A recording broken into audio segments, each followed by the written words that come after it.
Hello and welcome to a Puck's Portal presentation of Shakespeare, Tarot and the Seven Ages of Man.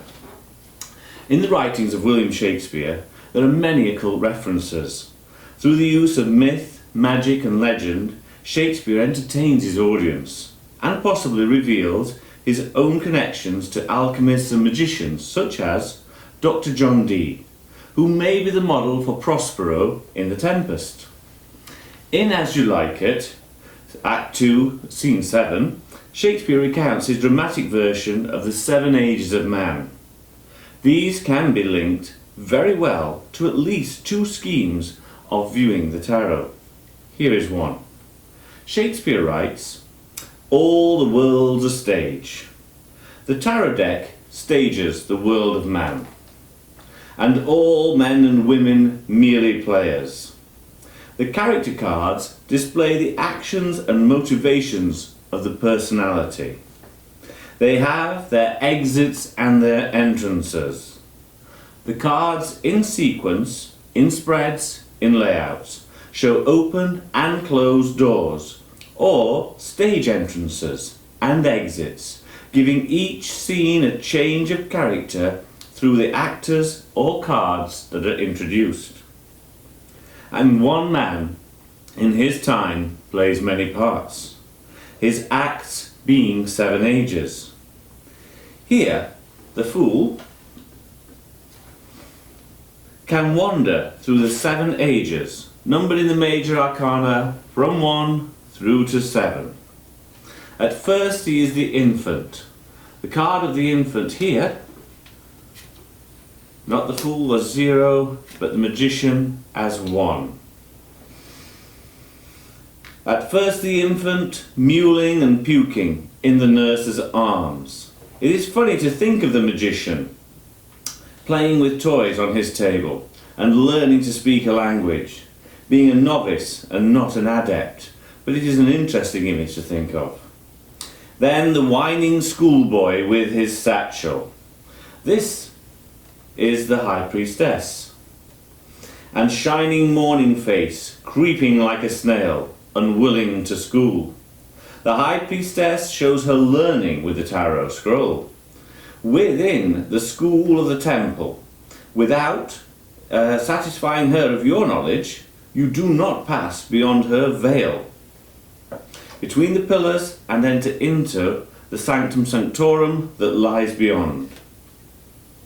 And then the lover, sighing like Furness with a woeful ballad made to his mistress's eyebrow. Here on the Empress's shield is the ensign of Venus, the goddess of love. She is the embodiment, the bounty of love. Then a soldier, full of strange oaths, and bearded like the pard, jealous in honour, sudden and quick in quarrel, seeking the bubble reputation, even in the cannon's mouth. The red in the card of the Emperor shows his warlike character. He has achieved his reputation and continues to make it clear that he is in charge. As an all-father Odin-like figure, he is in contact with many strange oaths. And then the Justice, in fair round belly with a good cape and lined, with eyes severe and beard a formal cut, full of wise saws and modern instances, and so he plays his part. The Hierophant only gains his position and status through judicial career moves built on wise saws. These are both traditional understandings of customs and common knowledge. His knowledge is used every day in the application of his role through modern instances. The sixth age shifts into the lean and slippered pantaloon. With spectacles on nose and pouch on side, his youthful hose well saved, a world too wide, for his shrunk shank and his big manly voice, turning again to childish treble pipes and whistles in his sound. The lovers seem out of place, unless they are a sign of the commitment and an emblem of continuity, as they are the bonded young magician and the high priestess, who becomes the empress, and in their dotage they are a sign of a well-enjoyed longevity. The last scene of all that ends this strange eventful history is second childishness and oblivion, sans teeth, sans eyes, sans taste, sans everything. The chariot can carry us further on than the seventh age, and Time's winged chariot from Marvel, that's Andrew Marvel, not from Marvel Comics, would whisk up that of us which lingers on after death, and as such the chariot would become a funeral hearse. The chariot is the card of midsummer, and the ephemeral midsummer wagon can carry our spirit to the summerlands, whilst a more substantial version of the chariot conveys our body to our service of remembrance.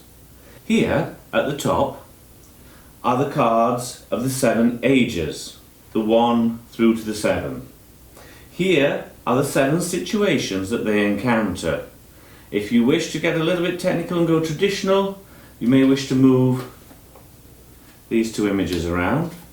There's another film that we have done on this, and we will put a link to that film, how to use these 7, 7 and 7, taking the fool out to the side. And here are the 7 outcomes.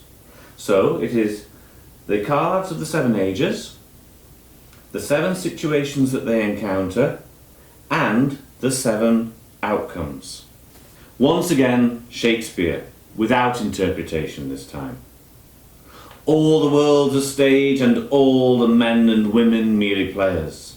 They have their exits and their entrances, and one man in his time plays many parts. His acts being 7 ages.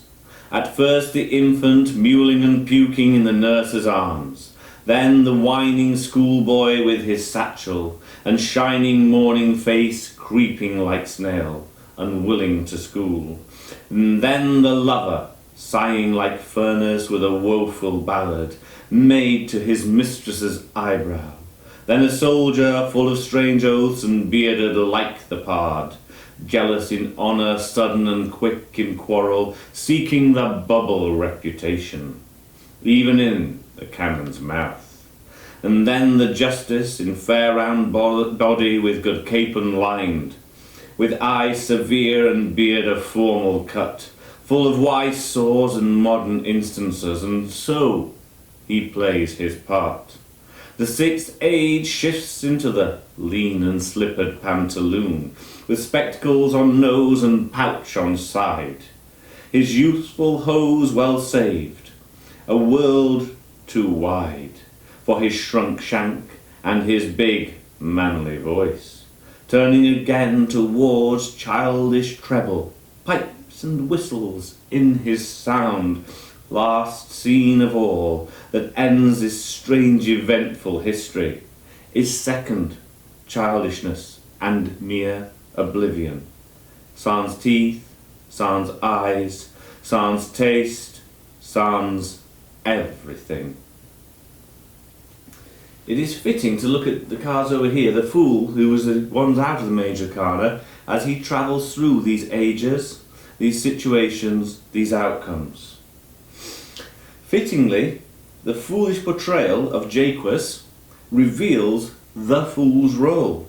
Like all court familiars or fools, in his bold wisdom, he fools none but the foolish. Here, from the words given by William Shakespeare to Jacques in As You Like It, Act 2, Scene 7, is a view of the 7 ages of man, illustrated with the Major Arcana of the Tarot.